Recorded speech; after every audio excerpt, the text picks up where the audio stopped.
Bismillahirrahmanirrahim. Assalamualaikum warahmatullahi wabarakatuh. Selamat berjumpa kembali sobat semuanya.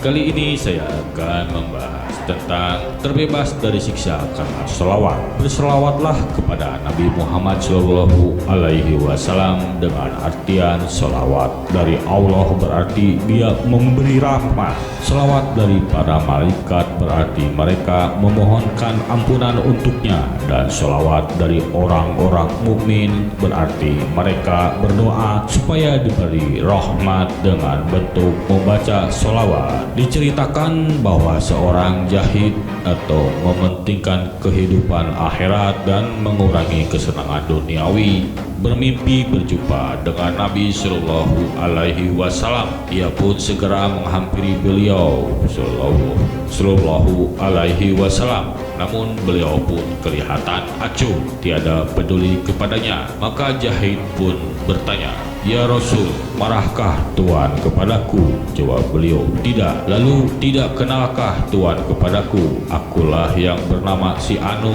yang terkenal Al-Jahdi." Jawab beliau Shallallahu Alaihi Wasallam, "Maafkan, aku belum mengenalmu." Lalu jahid itu pun berkata, "Ya Rasul, aku telah mendengar para ulama berkata, sesungguhnya Nabi Shallallahu Alaihi Wasallam mengenal umatnya seperti halnya orang tua mengetahui pasti tentang anaknya."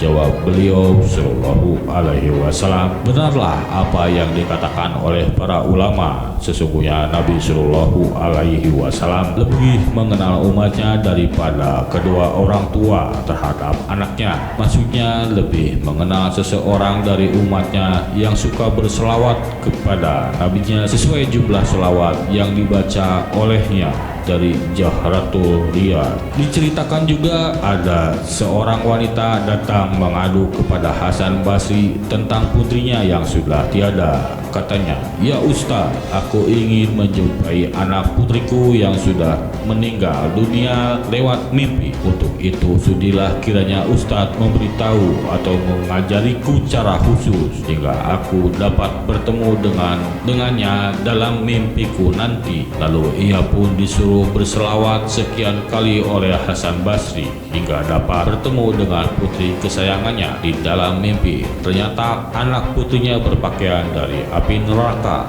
leher dibelenggu dan diikat pula kedua kakinya dengan tampar api. Lalu wanita itu bangun dari tidurnya dan segera berangkat menghadap Hasan Basri. Ia ceritakan perihal anak putrinya dalam mimpi sambil menangis. Mendengar demikian, Hasan Basri ikut prihatin dan menangis, yang diikuti oleh kawan-kawannya. Alkisah setelah lewat beberapa hari, Hasan Basri bermimpi bertemu dengan anak putri wanita tersebut. Ia sudah berada di sorga di atas sebuah dipan tempat tidur. Kepalanya bermahkota yang memancarkan sinar ke belahan timur dan barat. Ia menegur Hasan Basri, sahutnya, "Hai Ustaz, belum kenalkah dengan aku?"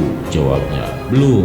Lalu sahutnya, "Akulah anak putri seorang wanita yang minta diajari bersalawat Nabi Shallallahu Alaihi Wasallam." Tanya Hasan Basri, "Berkat amal baik apakah sehingga kamu dapat tempat seindah ini?" Jawabnya, "Itulah Ustaz, ada seorang pemuda melintas kubur kami.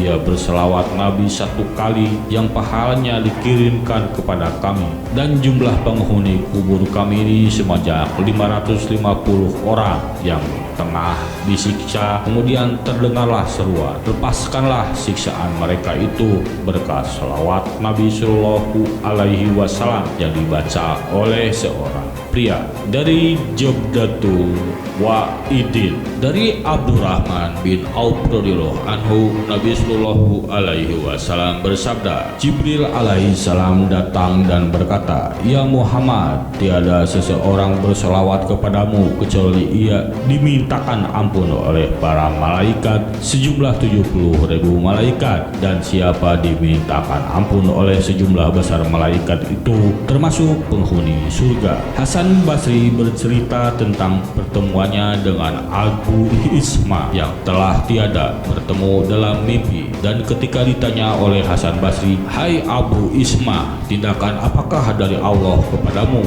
Jawabnya, "Allah telah mengampuni dosaku." "Lalu berkat amal apakah engkau memperoleh ampun dari Allah?" Jawabnya, "Tidaklah sebuah hadis dibaca kecuali aku berselawat kepada Nabi Sallallahu Alaihi Wasallam." Dari Jumlatul Wa'idin. Demikian pembahasan kali ini, semoga bermanfaat. Wassalamualaikum warahmatullahi wabarakatuh.